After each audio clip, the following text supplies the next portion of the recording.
Hola, buenas tardes, bienvenidos a su canal de Mentes Financieras. Somos Ale y Janet, embajadoras de Financieramente, y estamos muy gustosos de presentarles hoy a Eric y a Arturo, Sí, creadores de señor. ARPA Consultores, ARPA Consultores. Muchas gracias por estar hoy con nosotros. No, gracias a ustedes por la invitación. ¿Cómo están? Sí. No, pues estamos listísimas para aprender muchísimo, así como todo el público. La verdad es que es un honor, chicos, muchas gracias. Quiero que nos cuenten un poquito de Arpea Consultores, ¿no? ¿Qué servicios ofrecen? Cuéntenos de ustedes. Ok, a ver, les cuento más o menos. Pues Arpea Consultores pues es un despacho contable, somos una consultoría fiscal, que lo que buscamos básicamente es que nuestros clientes estén tranquilos en lo que hacen, en lo que les apasiona, mientras nosotros hacemos lo que nos gusta y nos apasiona, que son el tema de impuestos, el poder apoyarlos en sus emprendimientos o ya como una empresa consolidada. Y que el tema de impuestos, que para todos siempre es como un miedo y un dolor de cabeza, pues no se lo sea así. O sea, es como ir cambiando un poco la mentalidad de la cultura que tenemos desde años, en el sentido de que siempre nos han dicho que el SAT es malo y todo eso que hemos escuchado siempre en las calles, en familia y todo, y que no vamos a mentir, pues no es como todos quisiéramos, pero pues es obligación de todos. O sea, de hecho es una obligación que por ahí se menciona en la Constitución, y lo que buscamos es justamente que todos trabajemos de la mejor manera. ¿Algo más tú?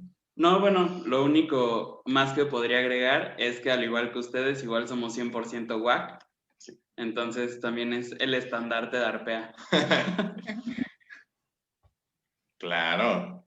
Excelente, sí, la verdad es que nos gusta mucho precisamente invitar gente también de la UAC, porque bueno, la UAC es quien nos apoya también a que nuestro proyecto continúe en Financieramente. Entonces, pues excelente, oye.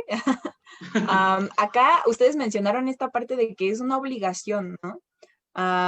Yo creo que les llegan muchas preguntitas de esas como de, oigan, ¿qué cuentas no están fiscalizadas? O este Sí. tipo de cosas de cómo evado, ¿no? Y dar mis impuestos. O hay mucha gente que quiere emprender y tiene este miedo, ¿no? De, híjole, pero si me doy de alta, o sea, si la hago por lo legal, pues me van a quitar mi dinerito, ¿no? O sea, Sí. en ese sentido, yo creo que siempre la primera pregunta es esta parte de, bueno, ¿cómo doy el primer paso? ¿Cómo me doy de alta? En este caso, ustedes nos mencionaban esta parte de los regímenes, ¿no? Entonces, sí, me gustaría que nos platicaran de eso. ¿Cómo saber en qué régimen nos damos de alta? Pues? Ok. Yo creo que ahí lo más importante que tenemos que saber es qué vamos a realizar. Porque es diferente, por ejemplo, que tú te quieras dar de alta para vender zapatos o para vender fruta, a que te quieras dar de alta, como por ejemplo en nuestro caso, siendo un contador para ofrecer servicios como profesionales. En el caso de que te quieras dar de alta simplemente, por ejemplo, como para vender frutas, zapatos, etcétera, ahí sí puedes optar por uno de los regímenes que tiene más beneficios para los emprendedores, que es el régimen de incorporación fiscal, o mayormente conocido para los cuates como el RIF. En el caso de que vayas a prestar servicios profesionales, pues no puedes estar en este régimen porque uno de los requisitos que te pide, aparte de que tengas menos de 2 millones de ingresos al año, es que no tengas que realizar una actividad que requiera un título profesional. Entonces, ahí nos tendríamos que pasar a persona física con actividad empresarial. Sí, justamente aquí es dependiendo de lo que hacemos. O sea, y yo antes de decir qué régimen es, primero asesorarse con alguien, porque nos ha pasado con personas que dicen, ay, no, pues es que fui a Hacienda, soy un trabajador, que me dijeron, ve a Hacienda, darte de alta, y que en Hacienda le preguntaron, oye, ¿vas a hacer algo? Algo aparte de salarios, le dijeron, no, pero te puedo meter en el régimen de incorporación fiscal, por ejemplo. Y fue de, ah, pues está bien. Y luego tienes obligaciones que tú ni siquiera sabías que tenías. Entonces ahí es donde sí, lo importante es primero identificar qué vas a hacer y el primero asesorarte en dónde puedes estar, en qué régimen puedes estar, porque en la ley hay algunos, hay varios, dependiendo también si eres una persona física o eres una empresa, es la forma en la que puedes tributar. Oigan, pero, o sea, cuéntenos así un poquito más claro para que todos los que igual no están en esta área entiendan, o sea, ¿cómo sé qué impuestos debo declarar yo, no? O sea, ya sea trabaje en lo que trabaje, o sea, ¿yo cómo puedo saber qué es lo que voy a declarar? O sea, porque hay muchas personas que no tienen ni idea de qué sí y qué no. Ok. Como persona física que está en sueldos y salarios, que es la mayoría de las personas, tú realmente no tienes una obligación más que la de presentar tu declaración anual, que ya hablaremos un poquito más al rato.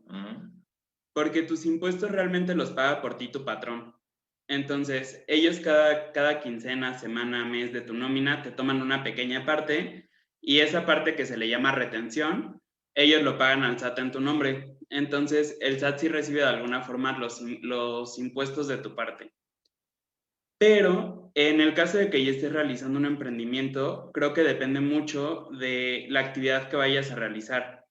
Porque de nuevo es bien diferente, por ejemplo, que tú digas, oye, ¿sabes qué? Yo me voy a dedicar a vender refrescos donde tal vez ya caes en ISR, IVA y IEPS, a que tú digas, bueno, yo me voy a dedicar a, no sé, servicios profesionales y nada más es únicamente el impuesto sobre la renta, que es el ISR, y el impuesto al valor agregado, que es el IVA.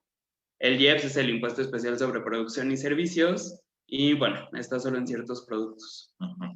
Sí, o sea, básicamente para entender, en México existen 3 impuestos principales, que básicamente el primero es ISR, que lo que grava son utilidades. El IVA, que son los que graban los productos, algunos productos y servicios. Generalmente casi es la mayoría, pero hay unos puestos ahí en ley, dependiendo de lo que te dediques. Y el IEPS, que justamente es un impuesto, hay un poco complicado, que en ley es muy malito, o sea, es un impuesto que casi los contadores también le huyen bastante, porque es algo muy confuso en ley y algo bastante especializado. Pero sí, como que podemos definir, en general son estos 3 impuestos: ISR, IVA y después IEPS. Ok, y de estos 3, ¿todos aplican solo para ciudadanos mexicanos o también para residentes extranjeros, por ejemplo? Ok, ahí es un tema interesante, que eso ya es impuestos internacionales. Hay varias formas de pagar impuestos, ¿no? Pero existen 2 que son como las principales, que es el principio de rentas mundiales y el sistema territorial. Cada país se adapta al que le convenga más, ¿no? En el caso de México, nosotros somos principio de rentas mundiales. ¿Eso qué significa? Que sin importar de dónde obtengas tú tus ingresos, o sea, si tú tienes, por ejemplo, una cuenta que te paga intereses en Japón, tienes que pagar también los impuestos en México. Pero el sistema territorial, que pueden ser países como, por ejemplo, Marruecos o Panamá, ellos únicamente pagan impuestos por el lugar en el que están y lo que reciben de ahí. Entonces, una vez que ya les expliqué esto, que es un poquito más técnico, en México pagamos impuestos tanto las personas que somos residentes en México como las personas en el extranjero que aparte crean sus ingresos aquí. ¿Va? Sí, claro. Por eso lo que nos decían, ¿no? Que lo más importante al principio, pues, es asesorarse, ¿no? Para saber qué obligaciones, qué perfil, cuál es la situación como personal, ¿no? Entonces, bueno, ya sabiendo eso, ¿cómo sé qué debo declarar o cómo voy a calcular, ¿no? mi impuesto? Miren, en el tema de las personas físicas se calcula en base a utilidades. ¿Qué es esto?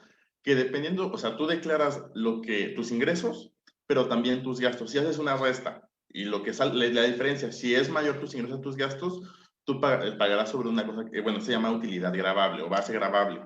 Y de ahí tú empezarás a pagar impuestos. Es muy diferente, por ejemplo, con una persona moral, donde esas personas morales sí declaran únicamente sus ingresos. Ahí es un tema ya un poco especializado, o sea, no me quiero tampoco ser tan técnico, pero en general es así las 2 formas que tributan, en donde las personas morales tienen una tasa fija de un 30% y las personas físicas vamos desde un impuesto, bueno, desde una tarifa que va desde el 1.92 hasta un 35. Entonces ahí dependiendo claramente, en las personas físicas, mientras más ganamos, más pagamos. Entonces, y es un principio normal o justo, llamémoslo así, que es como se manejan las leyes en México. ¿Qué otra cosa les puedo decir de eso? Yo algo que tal vez ahí añadiría es que pagas impuestos desde 1 centavo.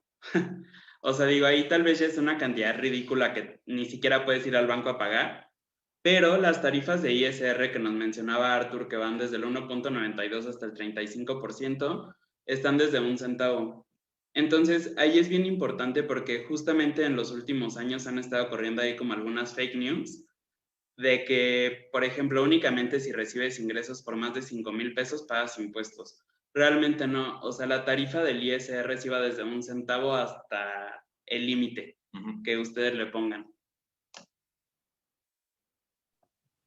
Sí, sí es un buen, sí me ha tocado ver amigos que no producen tanto y de todas formas pues tienen que pagar sus impuestos y se les hace un poco injusto el que apenas si ganan un poquitito y ellos ya tienen que dar de lo que ganaron, ¿no? Que tanto trabajo les costó.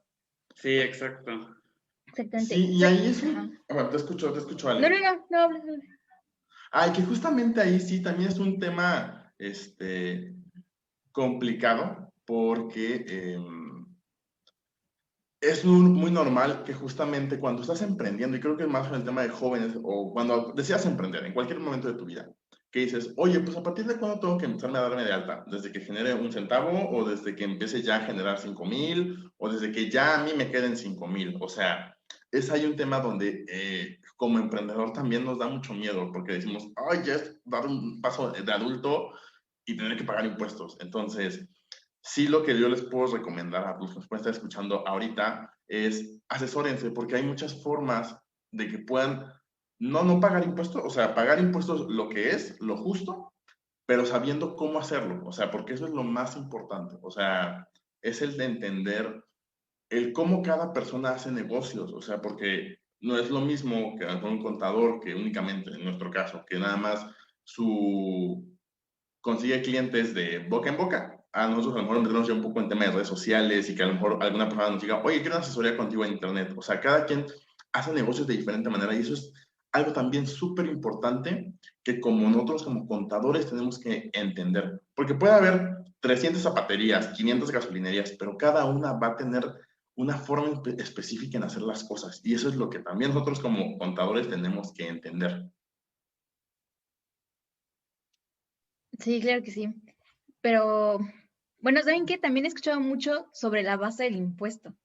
Y he escuchado personas que dicen de la base del impuesto, pero hay muchas personas que tampoco tienen como una idea bien clara de qué es la base del impuesto. Ok. La base del impuesto es prácticamente cualquier cosa por la que pagas el impuesto. Como ya les habíamos dicho, por ejemplo, en el ISR es prácticamente por cualquier ingreso que tengas. En la ley sí te hace referencia a que vas a pagar impuesto por los ingresos que tengas en efectivo, en bienes, en créditos, servicios, e incluso menciona o cualquier otro tipo. Entonces, por ejemplo, si tú dices, oye, ¿sabes qué? Yo vendo peras y a mí las peras tal vez no me las pagan, pero me dan el servicio de contabilidad gratis. Pues realmente ahí sí estás recibiendo un beneficio y entonces sí tendrías que pagar impuestos sobre eso que no estás recibiendo. O sea, ahí como que la ley sí prevé todo y tienes que pagar impuestos absolutamente por cualquier beneficio positivo que tengas en tus finanzas personales. Digo, ahí suena un poquito aterrador, porque pues obviamente no nos gusta escuchar que tenemos que pagar impuesto por muchas cosas, ¿no? Pero de hecho también hay por ahí algunas partes exentas en la ley y bueno, no todos son malas noticias, ¿no? Al final del día. Oye, eso sí nos interesa. A ver, cuéntanos cuáles son esos, ¿qué son los exentos? A ver. Mira, básicamente el tema exento, como su nombre dice, es aquel ingreso por cualquier de las formas en las que lo puedes recibir, que no paga impuesto. O sea, porque también la ley dice, pues algunos ingresos, por el tipo de que son, no tienen que hacer este pago. Hay unos que son exentos totalmente, otros que son exentos parciales, y depende. Por ejemplo, el tema del aguinaldo, que eso es algo que a todos los que trabajamos nos gusta, recibir un aguinaldo en el mes de diciembre. Hay una parte que, por ejemplo, en este año no se pagará impuesto, que son alrededor de 2,688 pesos. De hecho, se maneja un término, que me voy a ir a otro lado, que es un término de UMAS, que la UMA es una unidad de medida y actualización, en donde lo que se buscaba, y lo pueden ver si alguna vez se meten a cualquier ley, habla mucho sobre, pues el tema del salario mínimo, y siempre mencionaba el salario mínimo. Entonces, aquí lo que se buscó con esta unidad de medida y actualización, o UMA, fue decir, oye, ya no usemos el salario mínimo como medida para poner multas, para actualizar, para lo que sea. Ya no usemos el salario, porque, por ejemplo, lo hemos visto en estos últimos años, donde ha habido brincos de un 20%, un 15% este último año. Entonces, imagínense pagar multas de estar, por ejemplo, la UMA ahorita está en 89, a un salario mínimo que está en 141, pues sí hay una diferencia. Entonces, la UMA aparece, casi no, más bien, no aparece en ninguna ley viejita, sino es nada más hay un decreto que se puso donde en algunas leyes, más que nada también el tema fiscales, cuando aparezca salario mínimo, se utilizará la UMA. Por ejemplo, el aguinaldo son exentos 2.688 pesos. Es decir, que si tú recibes eso o menos, no pagarás impuesto. La prima vacacional, que esa es la que nos dan cuando ya trabajamos en alguna empresa y de acuerdo a las prestaciones, pues nos dan una prima vacacional para poder disfrutar estas vacaciones que nos dan. Eso es exento 1.344.30 en el 2021 o lo que son 15 UMAS. La PTU que a veces eso también es algo que esperamos durante los meses de mayo y junio, que es esas utilidades que cuando estamos trabajando en una empresa nos pagan por haber estado en esa empresa en algunos, por un lapso de tiempo, también es exenta 15 UMAS, los 1.344 pesos. La prima dominical, que esta es cuando, por ejemplo, vamos a pensar en un restaurante que abre siempre los días domingos y descansan los martes, pues hay personas que de manera semanal, por cada domingo irán a trabajar, también están exentas, se les tienen que pagar además de su sueldo una prima dominical, que al menos debe ser el 25% del salario, y esta está exenta una UMA, que son 89.62 pesos. Cuando vendes una casa, eso también, que puede ser muy común cuando ya somos un poco más grandes y queremos ir cambiando de nuestra pequeña casita de Infonavit a una cosa más grande, también está exenta 700,000 UDIs, que aquí vamos a decir, ¿ahora qué son las UDIs? Ya no son UMAS. Las UDIs básicamente es una unidad de inversión en donde lo que busca es que el valor del dinero no pierda, o sea, más bien, que el dinero no pierda valor a través del tiempo. ¿Esto qué quiere decir? Que, o sea, si yo compro una cosa hoy y me cuesta 1,000 pesos, si yo esos mismos 1,000 pesos los guardara y quisiera comprarlo lo mismo en 10 años, pues ya no lo podría hacer. O sea, si hoy 1,000 pesos me alcanza para una computadora, a lo mejor en 10 años no me alcanza ni siquiera para una tablet. Entonces, ahí lo que busca esta unidad es que el dinero no pierda valor y más o menos los 700,000 UDIs, bueno, estas se actualizan de manera diaria, esa es la única unidad que se utiliza de manera diaria, además de tipo de cambio y ese tipo de cosas. Y son alrededor de como de 3 millones, 3,5 millones, por ahí anda el tema de las sumas, de las UDIs, perdón. Y algo súper importante, cuando vendemos una casa, la casa tenemos que haberla habitado y no haber vendido otra casa durante los últimos 3 años, que ahí una cosa en ley muy extraña. Sí, digo, si ustedes se van, por ejemplo, a la ley, dice que es entre 3 y 5 años. Son errores que de repente tienen nuestros diputados, pero realmente son 3 años. Y aquí el que se va a encargar de que puedan ustedes comprobar que sí vivieron en esa casa para que puedan obtener esta exención de los 3 millones que nos decía Arthur, va a ser el notario.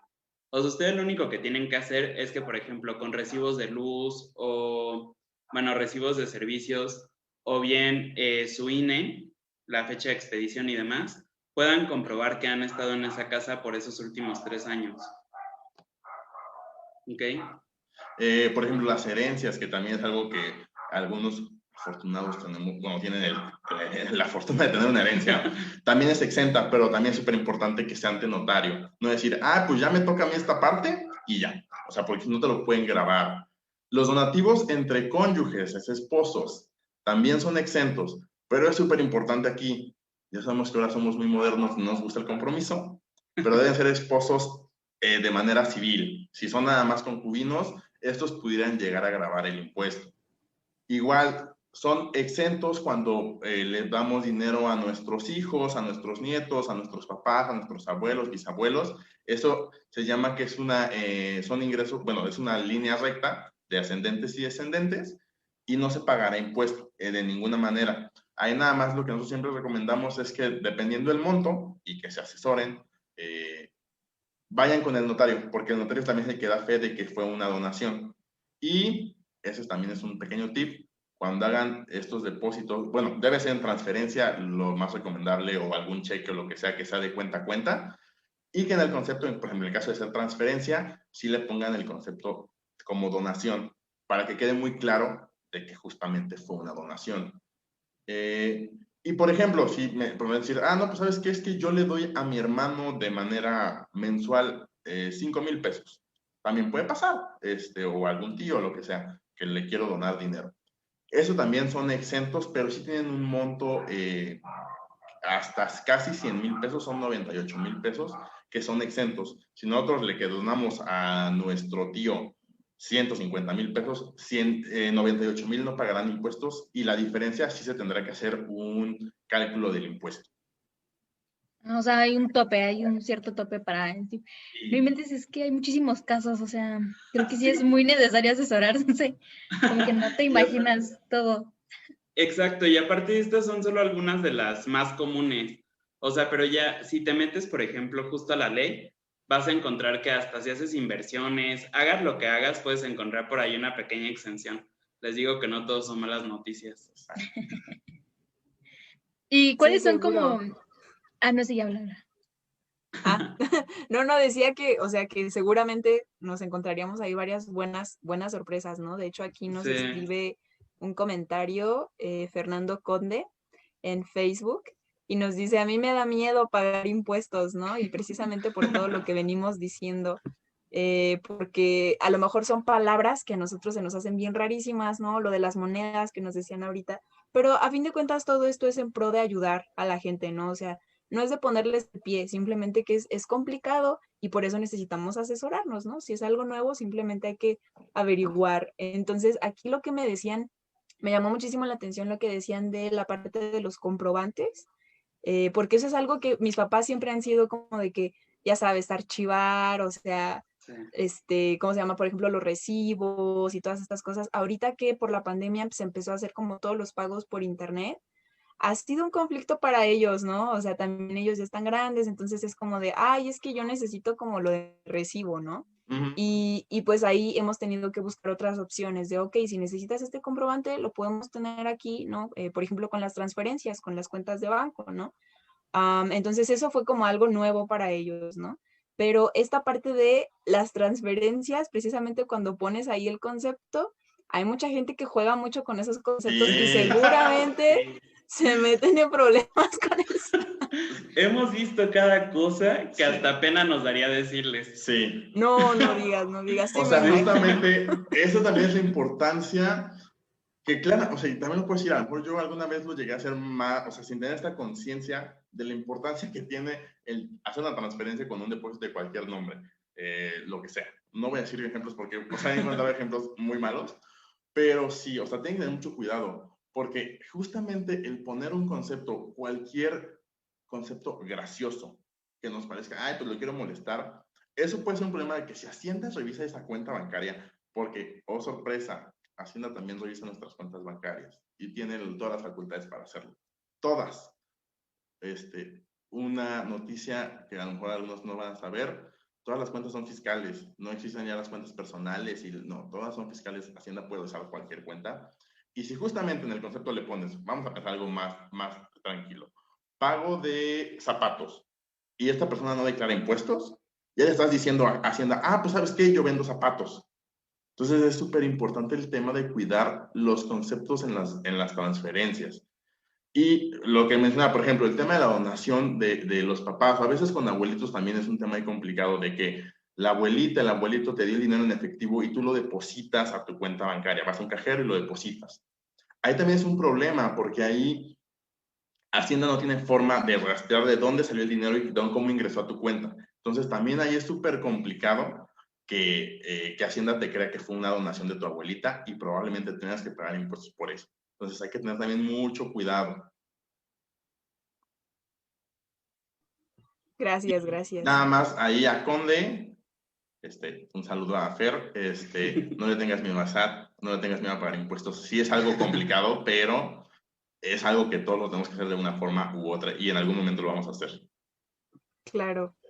Aquí justo nos mandaron otra pregunta que tiene todo que ver con este tema de las transferencias. A ver. Es Alejandro Lozada, un amigo, ¿verdad? De todos. Sí, es verdad que si es una transferencia, pongo como concepto préstamo, no se graba. Realmente, digo, ahí tendrían que especificar un poquito más, ¿no? Porque puede que, por ejemplo, tú le hayas hecho el préstamo a la persona o bien que le estés pagando el préstamo. Ahí lo importante sería que estuviera como documentado en los dos estados de cuenta, por decir, si yo te presto a ti, Janet, que salga de mi cuenta el préstamo y que también salga de tu cuenta cada uno de los pagos que me hagas a mí por el préstamo. Ahí nada más es como especificarlo claramente, pero sí realmente no sería como factor para que pagues impuesto porque sí está especificado que hay un préstamo.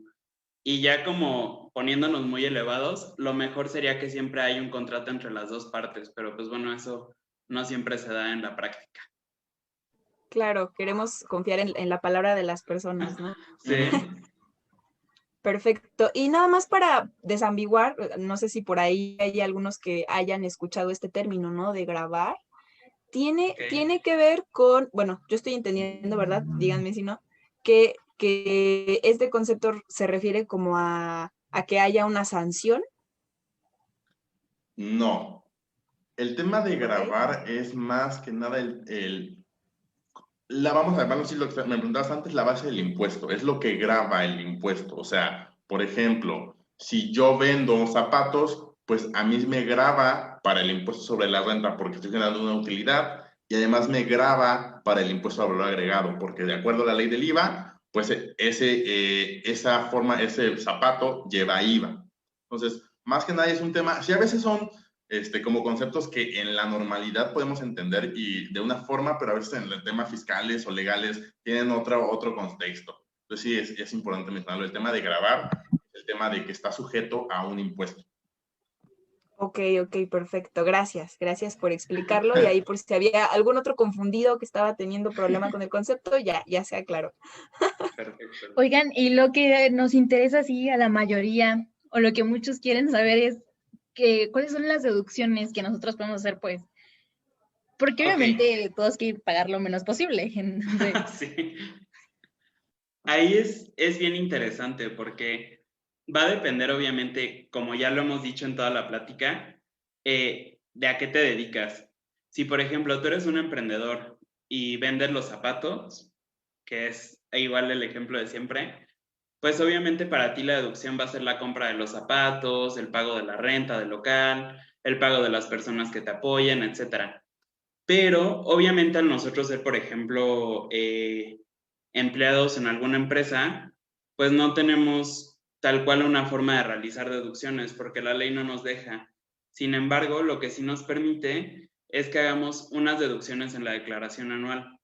Es por eso que muchas veces escuchan a personas que dicen, no, es que yo sí voy a declarar mis impuestos anuales o yo sí voy a hacer mi declaración anual. No significa que estén locos, no lo hacen nada más por castigarse, sino que obviamente si tienen, por ejemplo, estas deducciones, pueden, justamente lo que decíamos hace rato, de la base de los impuestos que ya tenemos, disminuirla y hacer que lo que tu patrón ya te quitó, pues tal vez sea un poquito más de lo que te tuvo que haber quitado porque tenías esos gastos que sí podías disminuir.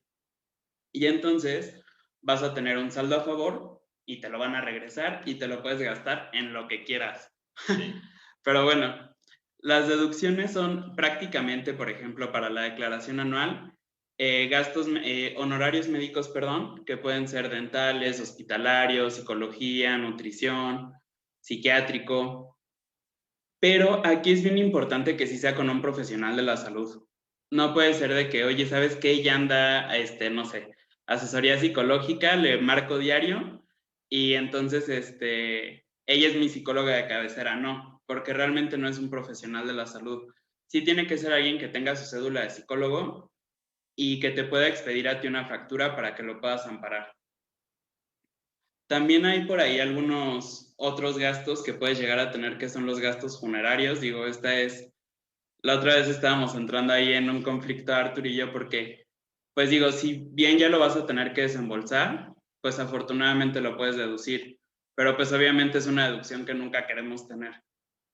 No. De repente, por ejemplo, si hacemos donativos, vamos a pensar en la Cruz Roja, en el CRIT, en Greenpeace, pues son donatarias autorizadas.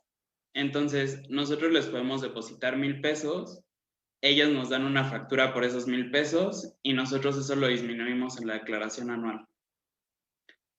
También, por ejemplo, si tenemos ahí alguna casa que compramos hasta en el Infonavit, pues obviamente pagamos intereses por el crédito.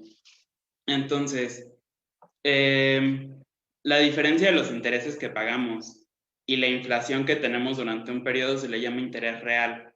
Esos intereses reales, el Infonavit cada año nos expide una constancia para decir, oye, ¿sabes qué? De 20,000 pesos que me pagaste, 5,000 fueron interés real. Esos 5,000 pesos los podrías deducir también en tu declaración anual. Adicional, podemos hacer algunas aportaciones voluntarias a la Afore y eso nos considera, o sea, es parte de las deducciones, perdón. Si contratamos una prima de seguros de gastos médicos, eso también nos funciona y aparte pues estamos un poquito más protegidos que si únicamente tenemos los servicios públicos de salud. Y, por ejemplo, si tenemos transportación escolar de nuestros hijos, etcétera, podemos deducir tanto la transportación escolar como las colegiaturas. Pero aquí, spoiler alert, no es un monto muy grande. O sea, hay escuelas que obviamente son un poquito más caras que otras y los topes que te dan de deducción, literal, te los puedes echar en 2 colegiaturas. Porque, por ejemplo, para la primaria son 12,900 pesos al año. O sea, es prácticamente nada. Pero bueno, puedes deducir en preescolar, en primaria, secundaria, profesional y bachillerato. Que ahí van cambiando un poquito, pero por ejemplo el bachillerato es el más alto y es de 24,500. Entonces, para que tampoco se emocionen tanto, pensando que van a poder deducir ahí cualquier escuela. Yo nada más ahí en este último punto que habla sobre las escuelas, es importante mencionar que es por ejemplo, si tengo 3 hijos y cada uno está en una escuela particular, podré deducir hasta el monto de cada uno de ellos. O sea, no es como de, si tengo a mis 3 hijos en primaria, pues nada más puedo deducir los 12,900. No, son 12,900 por hijo. Por hijo. Entonces ahí es donde a veces es muy interesante, justamente, este tema, estas deducciones que habla Eric son conocidas como deducciones personales, porque aquí lo que hizo la ley es reconocer a los contribuyentes que somos personas físicas como humanos o como personas que tenemos necesidades básicas, en donde, por ejemplo, yo pago una colegiatura en una escuela porque los servicios públicos de educación no me satisfacen a mí como persona para mis hijos, o a lo mejor los servicios médicos no me satisfacen los servicios públicos, entonces yo por eso contrato una póliza de gastos médicos mayores. Entonces ahí es donde justamente o compro una casa, o sea, porque ya no quepo ya no me gusta rentando y prefiero ya comprarme una casa. Lo que hace es reconocer a las personas, reconocer a los contribuyentes, personas físicas como personas y les permite estas deducciones. Aquí nada más lo súper importante, que no a todos les gusta, bueno, que a algunos sí, a otros no, es que claramente tienes que pedir una factura, un comprobante fiscal que ampare que estás pagándolo eso. Porque si bien Hacienda se puede meter de fisgón a nuestras cuentas bancarias, si tú no compruebas, si no pides una factura, pues la autoridad no te va a decir, pues sí vi que en tu cuenta pagaste una colegiatura, pero no pidiste factura, no hay manera de comprobarlo. Entonces es súper importante que pidan factura de estos tipos de gastos que ahí a veces los tenemos de manera normal y ni siquiera nos damos cuenta que podemos deducir impuestos. Y claro, otra cosa, las cosas importantísimas es que sean pagadas con medios electrónicos. ¿A qué me refiero? Tarjetas de débito, de crédito, transferencias, cheques, vales de despensa, vales de cualquier tipo, donde sí se registra de dónde entró, cómo entró el dinero y cómo salió. O sea, ¿para qué? Para que puedan ser deducibles. Y también otra cosa súper importante es que revisen qué uso le dan. Hay veces cuando vayan a ir ¿dónde podría ser más común? Bueno, las escuelas y los doctores sí saben qué uso ponerle, pero hay una cosa que en la ley salió, que no me quiero meter mucho a eso, pero es una cosa que se llama uso del CFDI, que como su nombre lo dice, es decir, ¿para qué lo vas a destinar? Y existe una letra que es la que identifica cada uno de estos rubros de los usos. Y para las personas físicas que hacemos deducciones personales, está la letra D, que ahí viene la D1, son honorarios médicos dentales y hospitalarios, D2, o sea, cosas así. Viene creo que hasta la D7. y ahí los tenemos que incluir. O sea, si nuestra factura sí la pagué con transferencia, pero por ejemplo, le pusieron en el uso gastos en general, pues no podrá ser deducible porque no cumple con estas características. Pues también es súper importante que no solo pidan la factura, sino que en sus ratos de ocio sí revisen qué dice su factura. Para que digan, ¿sabes qué? Pusiste que la pagué con efectivo, pero te hice una transferencia. Corrígemela. ¿Por qué? Porque ya está también la información, como todos son bases de datos en el SAT, ya está precargada en la declaración anual la información. Entonces, si yo no corregí y no revisé mis comprobantes, no, aunque haya pagado todas mis consultas con transferencia, a mi dentista, a las colegiaturas, pero ninguna dice alguna transferencia, cheque, y nada más es en efectivo todas, no las puedo hacer deducible. Sí, fíjate que ahorita que comentas eso, ahí donde yo trabajo, yo luego tengo que hacer refacturaciones precisamente porque no se fijan en el uso. Entonces, por ejemplo, Exacto. unos quieren gastos en general, ¿no? Y su factura va a decir maquinaria o cualquier otra cosa. Entonces, a ellos me dicen, es que yo no me va a servir para Hacienda, pero obviamente, pues la empresa tampoco, no que no le convenga estar refacturando, pero sí es un rollo estar refacturando por refacturar, por refacturar. Entonces sí está como muy, muy, muy mal visto el refacturar ahí donde Sí. yo trabajo. Y ahorita que también que comentas lo que podemos deducir, hay muchísimas cosas que personas así comunes y corrientes, digamos, que podríamos deducir, pero por no hacerlo o por no investigar o por el tener que contratar un contador, pues no lo hacemos, ¿no? Que nos podría beneficiar un poco. Sí, Podríamos exacto. sacarlo. Ujú. Perdón, Bla, bla, bla. perdón, rapidísimo. Solo aquí no quiero que se vayan a ir como hilo de media, porque tampoco no todos son buenas noticias. Entonces, esto está topado al año. Entonces, de los ingresos que tú tengas, por ejemplo, si ganas 100,000 pesos, únicamente puedes deducir o el 15% de esos ingresos, o bien 5 UMAS al año, que son las que ya nos decía Arthur, y que representan 158,000 pesos, 158,500. Entonces, ahí es bien importante porque, por ejemplo, en este caso de que ganaras 10,000 pesos, únicamente podrías deducir hasta 15,000 pesos. Ahí es el que resulte, ajá, es el que resulte menor entre el 15% de tus ingresos o estas 5 UMAS, para que tampoco piensen que ahí pueden como estar facturando todo y así. Digo, sí lo tendrían que hacer, pero no todo va a ser deducible. Bueno, pero no gano 100,000 pesos, entonces no me preocupo por esta área. Muy bien. Está bien. Tenemos algunas preguntas, no sé si son muy específicas, así como de precisamente de gastos a deducir en dos tipos de régimen que tengo aquí en las preguntas. No sé si quieran pasarlo al final o de una vez ya que estamos en el tema lo Ahorita para abordamos. que... Sí, que no se Ahorita en vayan a ir. corto, perfecto. Bueno, pues Pau Oviedo nos pregunta, ¿qué puedo deducir si estoy en el régimen de incorporación fiscal? ¿Y hasta qué punto se pasa a persona física empresarial? Ok, yo le voy a decir a Pau, cuéntanos a qué te dedicas, porque depende de eso, te podré decir, o sea, dar algunos ejemplos. O sea, los ejemplos son ilustrativos, no es algo que te limite, diga, nada más son, vamos a pensar, adquisición de mercancías, papelería, seguridad, son ejemplos, pero justamente lo que les menciono aquí es, cada persona hace diferentes cosas. Entonces, si yo, por ejemplo, para mi negocio, para mi despacho contable, quiero que esté un perro guardián, puedo deducir hasta la comida para el perro. Es entendiendo el contexto de tu negocio. Entonces, más bien, Pau, cuéntanos a qué te dedicas y te contestamos. Ok, perfecto eso. Y bueno, tenemos la pregunta de Hilda Salinas. Ella nos dice, si estoy en un régimen de arrendamiento, ¿puedo deducir gastos? Ay. Aquí supongo que es por rentas. Sí, Ella nada más renta puedes algunas repetir, cosas. es que se nos cortó un poquito Sí te cortó un poquito la Ajá. comunicación, Jared. Claro. Si es un régimen de arrendamiento, ¿puedo deducir algún gasto? Es la Sí, pregunta. Ahí es interesante porque, de nuevo, no todos son malas noticias. El SAT no es tan gandalla como creemos en todas las ocasiones. ¿Sabe el SAT que, obviamente, por ejemplo, si tú vas a rentar una casa, qué gastos puedes tener?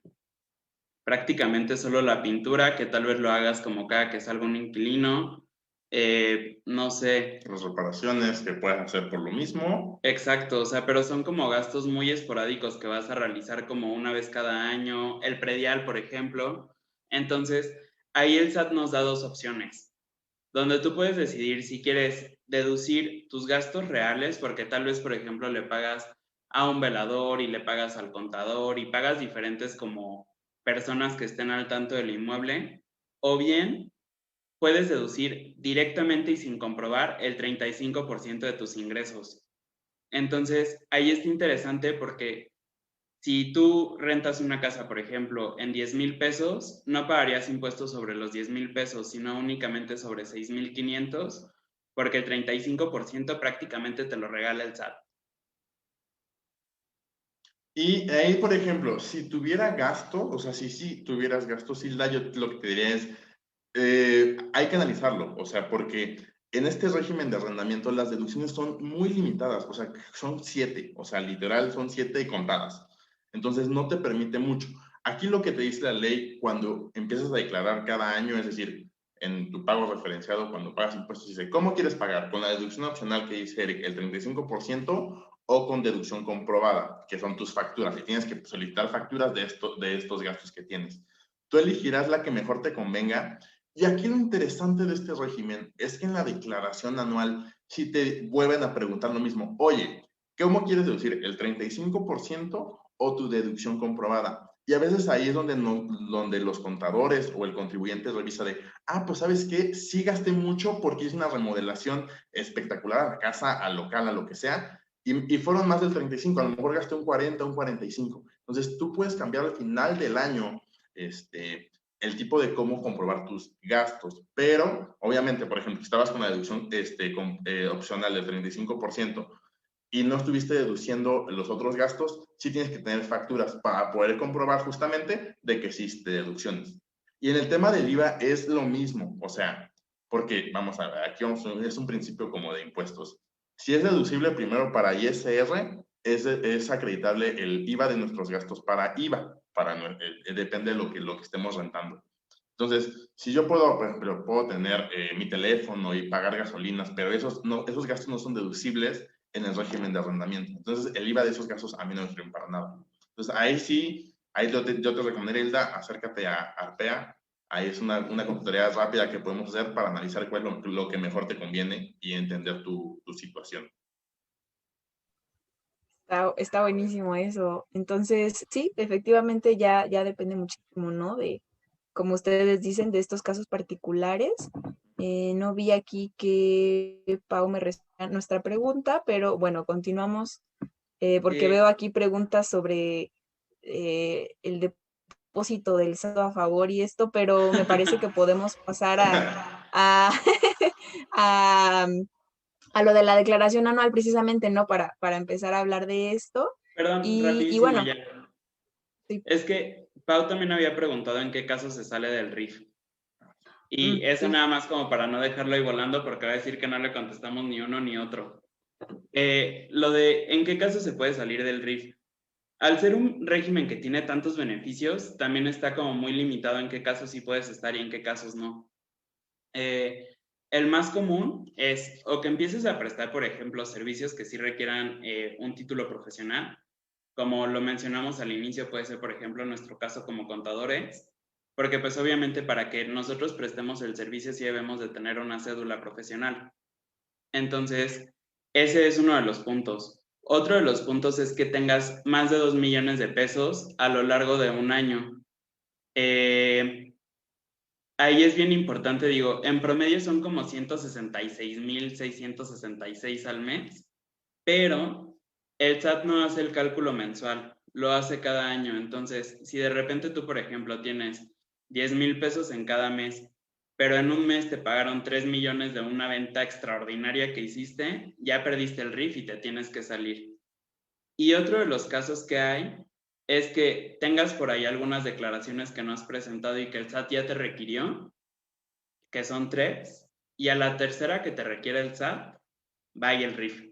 Entonces sí es bien importante ahí, por ejemplo, que lo tengan bien cuidado, porque tiene muchísimos beneficios el RIF y literal da para otra plática, pero pues al tener tantos beneficios, obviamente tienes como estos strikes que te va dando el SAT, y al cumplirlos, bye, y ya perdiste todos esos beneficios. Te tendrías que pasar a actividad empresarial, y ahí es un poquito más estricto el juego. Pero ahora sí. Vamos a la anual. Fue el único paréntesis. Y la anual, que es lo que justamente estamos... Gracias.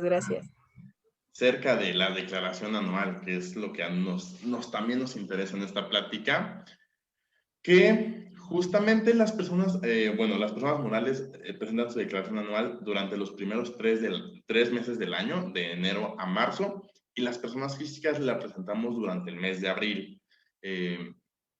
Aquí es súper importante pues que tengan toda la información previa revisada y a la mano. O sea, ya mucho es digital y es la realidad, ya casi todo, o el 100%, el 95% es digital, en donde ya, si tú pides una factura, te va a aparecer en el portal. Si tu patrón te timbró tu nómina y está correcta, te va a aparecer en el portal. Si declaraste tus impuestos tú como profesionista o como actividad empresarial, o como arrendamiento, o como plataformas digitales, va a aparecer en tu anual. Entonces, nada más ahí es cuestión de ir revisando toda la información. Los puedo decir que sí, como salarios, o sea, cuando no únicamente recibes ingresos por sueldos y salarios e intereses, casi siempre viene precargado ya en el anual. Y sí es muy claro, es muy sencillo nada más darle siguiente, aceptar, ver que está cargada tus deducciones personales, ver que tienes un saldo a favor, meter tu cuenta bancaria, darle confirmar, enviar y que te llegue tu devolución de impuestos. Así de sencillo puede ser, sí, pero sin embargo, si tiene errores tu declaración porque tu patrón no te timbró bien tu nómina, porque tus deducciones no tenían estos requisitos que te pide el comprobante fiscal, y la autoridad se pusiera a revisar, te puede decir, oye, ¿sabes qué? Ese dinero que te devolví está mal y ahora tú me tienes que regresar a mí el dinero. Puede llegar a pasar, porque sí, la ley lo contempla también así. Entonces, sí les comparto y les recomiendo que sí se asesoren con alguien, aunque sean sueldos y salarios, se asesoren con expertos que conocemos cómo funciona el tema de la declaración anual. ¿Algo más tú? Oigan, Ajá, bueno, sí. No, adelante.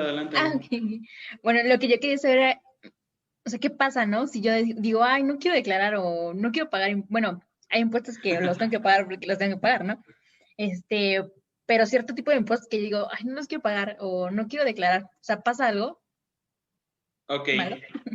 Por ejemplo, aquí en la declaración anual es importante, por ejemplo, que nosotros estemos conscientes de que no todos están obligados a presentarla.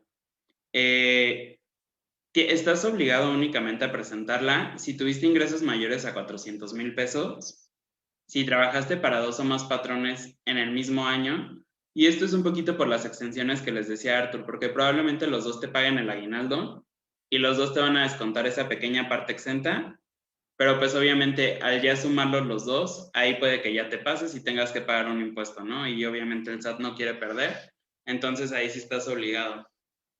Si tú le dijiste a tu patrón, oye, ¿sabes qué? No presentes la declaración anual por mí, lo voy a hacer yo. Y esto, de nuevo, no es porque estén locos, sino es porque ya saben que tienen deducciones personales que les van a ayudar. Si dejaron de trabajar antes del 31 de diciembre, ya sea porque hayan renunciado o porque los liquidaron. Si trabajaron con algunas embajadas o organismos internacionales, que de repente estas embajadas y organismos, pues al no estar tan inmersas en las leyes mexicanas, no saben tal cual que te tienen que hacer una retención o cómo hacerla, etcétera, y el SAT no los obliga porque pues ellos únicamente te están pagando a ti. Pero tú sí sabes que trabajaste con ellos y entonces sabes que tienes que pagar los impuestos, por lo tanto tienes que presentar la declaración anual. Y también si tuviste algún caso como de jubilación, pensión, liquidación o te indemnizaron, también ahí tienes que presentar la declaración anual. Digo, ya sí sabes que la tienes que presentar, la verdad es que no hay muchas formas de huir, Ale.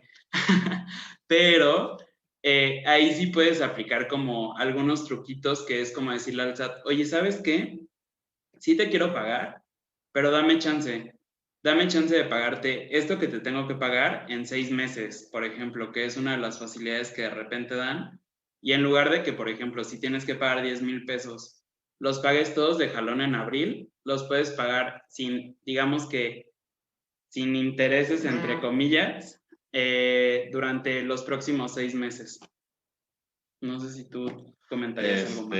Sí, bueno, aquí nada más el tema de los 400,000 pesos que mencionaba Eric son brutos, es decir, no lo que te llega a tu cuenta, sino lo que puede ser tu comprobante de nómina, o sea, porque así te pueden descontar la parte del IMSS, retenciones, Infonavit si tuvieras una casa, Infonacot si hubieras sacado un crédito del Infonacot, fondo de ahorro, X, muchas deducciones que puede haber, no es lo que caiga en tu cuenta, decir, no, pues es que en mi cuenta cayeron 399,900 pesos, no tengo que presentar mi anual, no. Son tus ingresos brutos, sin ningún tipo de deducción.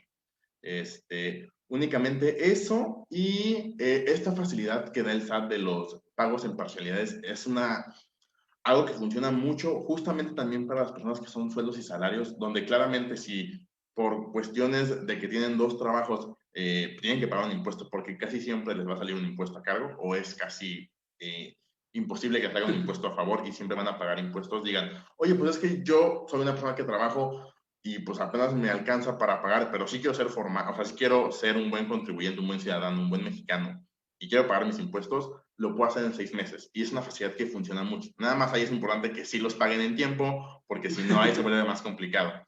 Y este va a ser un tip que les voy a dar.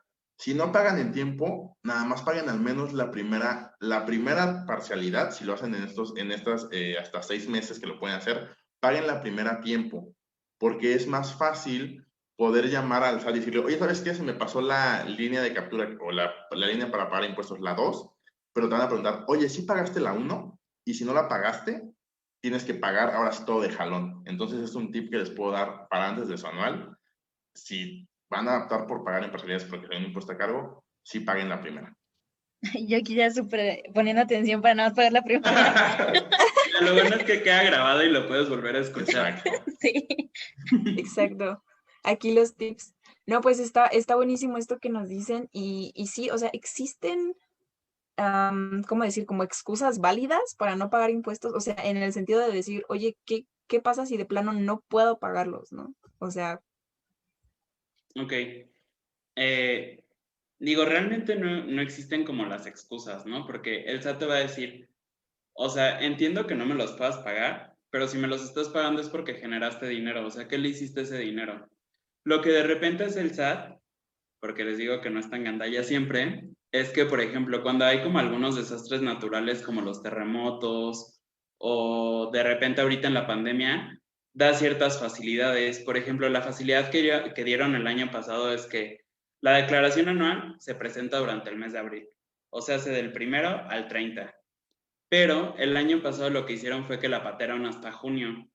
Entonces, la podías presentar hasta el 30 de junio y eso también hacía que pues pudieras ahí como medio ahorrar un poquito más.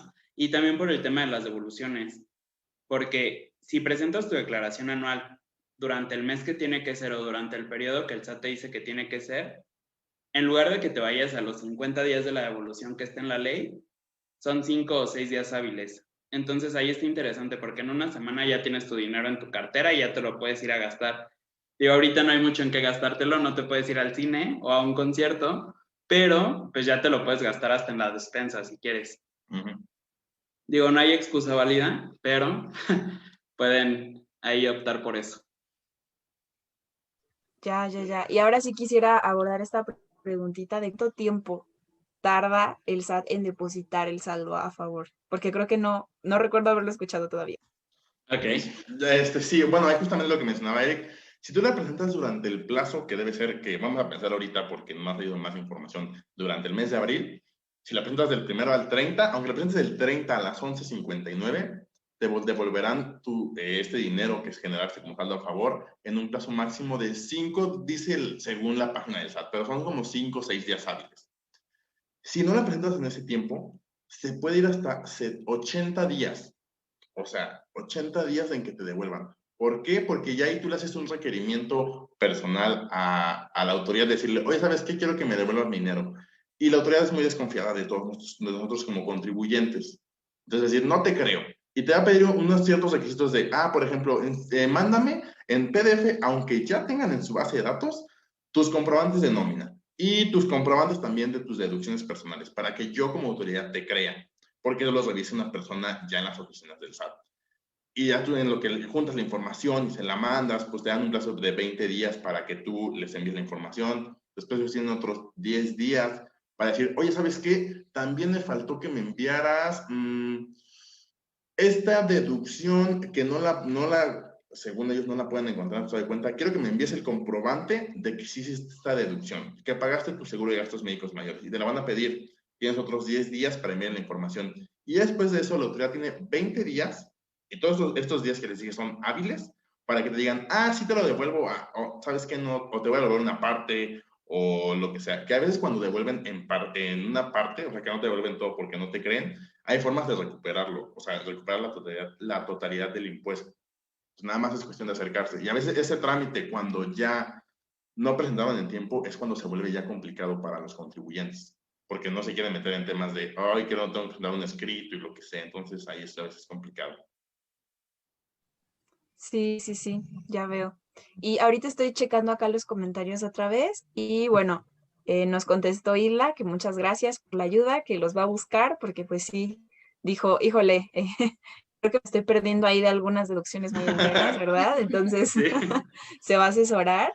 Y acá también Pau siempre sí nos contestó, también dijo que muchas gracias por contestar la parte de esto, de lo del RIF, ¿no? Y que ella se dedica a ventas por e-commerce, audio en general y en 4 plataformas digitales. Entonces, no sé si podamos volver a su pregunta. Sí. Ok, ahí te voy a decir que tus ventas que haces a través de plataformas digitales, a partir del año pasado, desde junio del 2020, existió o se creó otro régimen, o más bien inició este régimen que se llama, tiene un nombre muy largo, pero coloquialmente conocido como plataformas digitales, que justamente dependiendo de algunas cosas que hagas, y si ella hace venta a través de plataformas, tendría que estar tributando los ingresos que recibe a través de esta plataforma, llámese Amazon, Mercado Libre, lo que sea, en este nuevo régimen. Entonces hay que tener ahí cuidado de si estar declarando en ambas, porque si no, estarías como pagando doble impuesto. O sea, más bien, estarías pagando más impuesto en el régimen de incorporación fiscal y dejando de presentar tus obligaciones en el régimen de plataformas. Entonces, sí es un tema que ha causado mucho dolor de cabeza a nosotros como contadores, a los propios contribuyentes, donde nadie sabe qué hacer porque fue un régimen que se aventó que se aventó de rápido y nada más no se vieron muchas cuestiones ya que en la práctica se notó.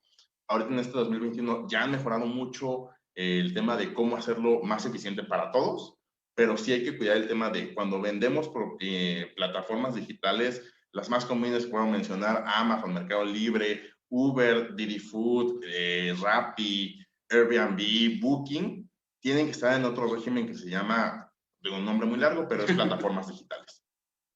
Entonces, ahí más bien también tengan cuidado en estar cumpliendo con sus obligaciones dependiendo del régimen. Y por ejemplo, perdón, en el tema de RIF, únicamente, por ejemplo, si te dedicas a ventas, pues así los que se me pueden venir a la cabeza, digo, hay que analizar ahí como todo, cómo haces justamente tú tu negocio, pero puedes deducir obviamente, por ejemplo, la computadora que utilizas, el internet que también utilizas, tu plan del teléfono, de repente tus gasolinas, todo lo que a ti haga que puedas generar ese ingreso va a ser deducible para ti. Y ya. Oigan, y así ya de últimas, ¿qué pasa cuando ellos encuentran que tú tienes una discrepancia fiscal? O bueno, primero, si quieren, cuéntenos qué es la discrepancia fiscal para que quede más claro. ¿Y qué pasa? Porque pues sí, está medio gacho. Ok. Este es uno de mis temas favoritos. ¿Por qué? Porque realmente para mí este es uno de los temas en el que te tenemos que decir que sí o sí requieres un contador. ¿Por qué? La discrepancia fiscal se da en el momento en el que tú tienes más gastos que ingresos. Y aquí, como ya lo pudieron ir viendo a lo largo de la plática, el SAT tiene formas de saber todos tus gastos. Pueden entrar a tus cuentas bancarias, pueden ver si te emitieron alguna factura, pueden ver varias cosas que hagan que ellos sepan que estás gastando más de lo que ganas, incluso si compras un boleto de avión. Pero bueno, esto nace aquí en México en 1978, o sea, hace mucho tiempo, pero nace porque en México somos un poquito copiones en el tema fiscal. Entonces, si de repente vemos que otros países están implementando algunas cosas que les funcionan, las implementamos acá. Y como esto lo empezaron a ver en otros países, lo trajeron a México y únicamente decían que era la diferencia entre gastos e ingresos. Pero realmente esto ni siquiera planeaba quedarse en la ley, nada más era como algo que iban a hacer una vez y después lo iban a quitar. Después ya lo metieron a la ley y nos ha acompañado hasta este momento de la vida. De repente ahí también vemos como unas fake news de que el SAT este año ya va a poder ver cuánto ganas, cuánto gastas y así, pero realmente se viene haciendo desde 1980. Es bien importante mencionarles que esto es una de las facultades que tiene el SAT para revisarte y lo pueden hacer en cualquier momento que ellos quieran. Digo, hay un procedimiento obviamente, pero lo pueden hacer en cualquier momento. Y esto únicamente funciona para las personas físicas, pero pues obviamente también hay algunos esquemas en los que el SAT puede ver en las personas morales si están haciendo cosas traviesas. Y el SAT, rápidamente ya para como decirles qué es lo que el SAT considera gasto, va a considerar como gasto justamente los gastos que realicemos. Como les decía, pueden ser incluso boletos de avión, pero también, por ejemplo, si compramos una casa, si hacemos depósitos a nuestras cuentas bancarias, si tenemos inversiones en instituciones financieras y si pagamos la tarjeta de crédito en efectivo. Entonces, ahí es una de las partes en las que Arthur nos decía de que de repente, oye, ¿sabes qué? Tu abuelita te dio tu domingo y te dio 1,000 pesos y tú ya fuiste y lo pagaste en el Oxxo la tarjeta de crédito. Ahí el SAT te va a decir, oye, compruébame de dónde salieron estos 1,000 pesos porque yo no los tengo rastreados. Y ahí estamos en aprietos, porque obviamente lo ideal para que nosotros paguemos nuestra tarjeta de crédito es que se haga una transferencia desde nuestra cuenta de débito a la tarjeta de crédito. Entonces, sí es bien importante, digo, si nos asesoran, que estén bien conscientes de que cualquier cosa que caiga en su estado de cuenta, el SAT lo va a ver. Y que de preferencia eviten hacer los depósitos en efectivo, porque pues al final, como justamente no se puede rastrear, el SAT va a decir, es que no te creo que sea un domingo que te dio tu abuelita, págame el impuesto. Y además ahí los bancos e instituciones financieras, cuando de manera mensual depositamos 15,000 pesos en efectivo en nuestras cuentas bancarias, los bancos le avisan al SAT, oye, este contribuyente o este derecho, esta persona que está en mi banco está recibiendo depósitos en efectivos. Ahí nada más te lo dejo a ti, Hacienda, para que tú hagas lo que tengas que hacer.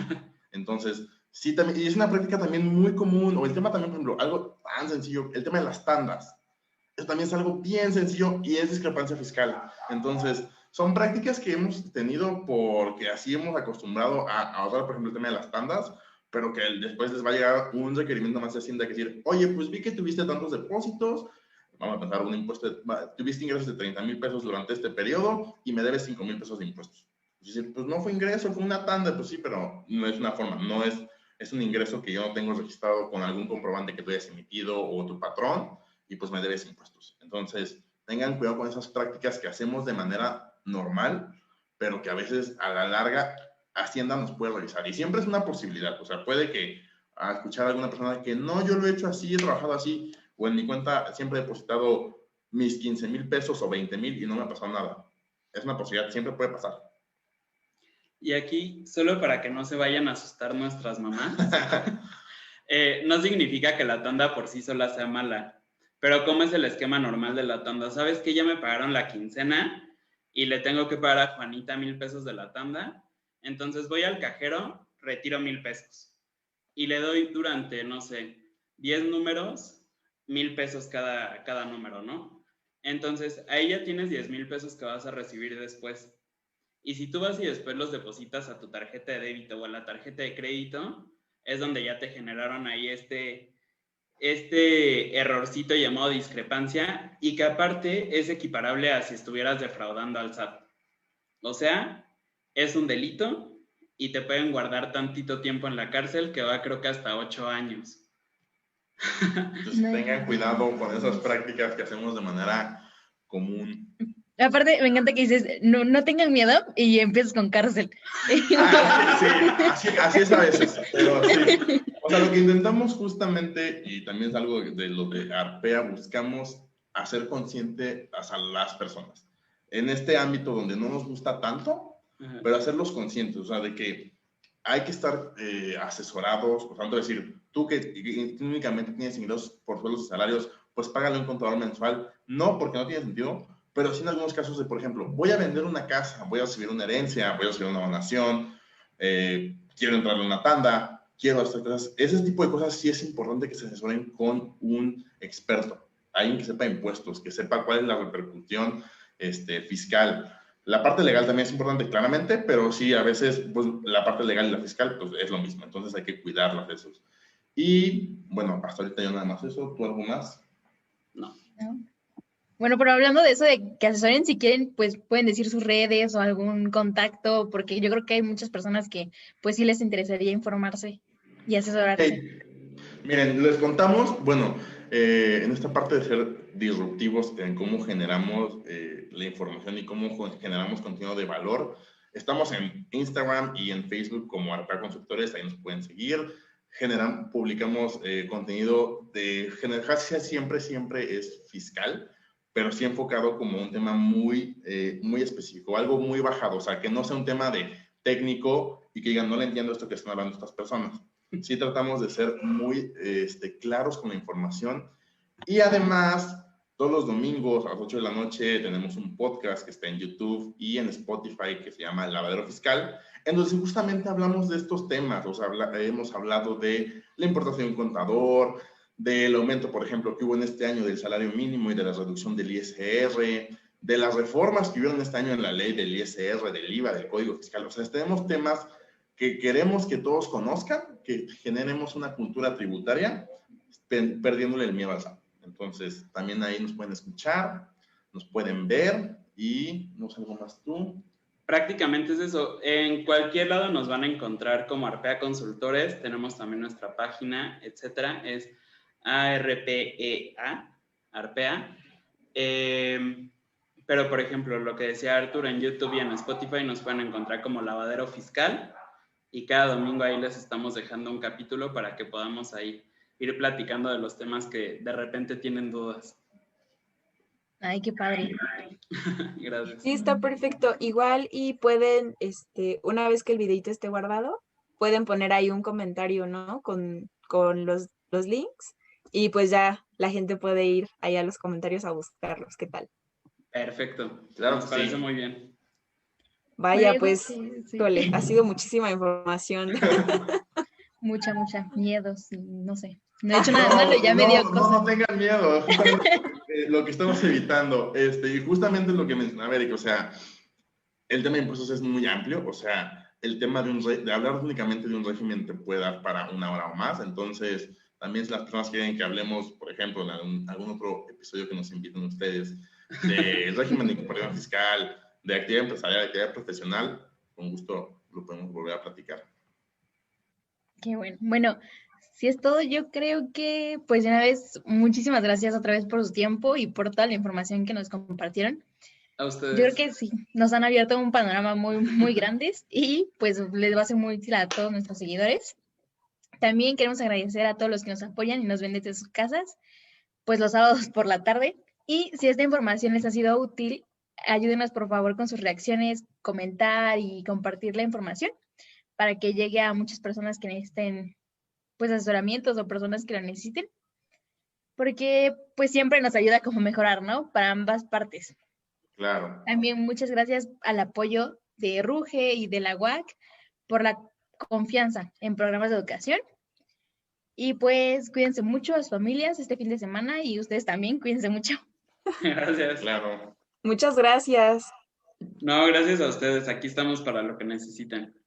Perfecto, pues seguimos compartiendo el videíto con la información. Muchísimas gracias a todos aquí. Ale, como decías, a Ruge, a Financieramente, a todo el equipo, las chicas que hoy no pudieron estar, pero pues estamos dándole con todo y nos encantan estos temas, entonces nos vamos a dar una escapada por ahí por su podcast y seguramente vamos a seguir aprendiendo mucho. Gracias por todo y pues tengan una bonita tarde. Bien, hasta Igualmente, luego. gracias. Bye.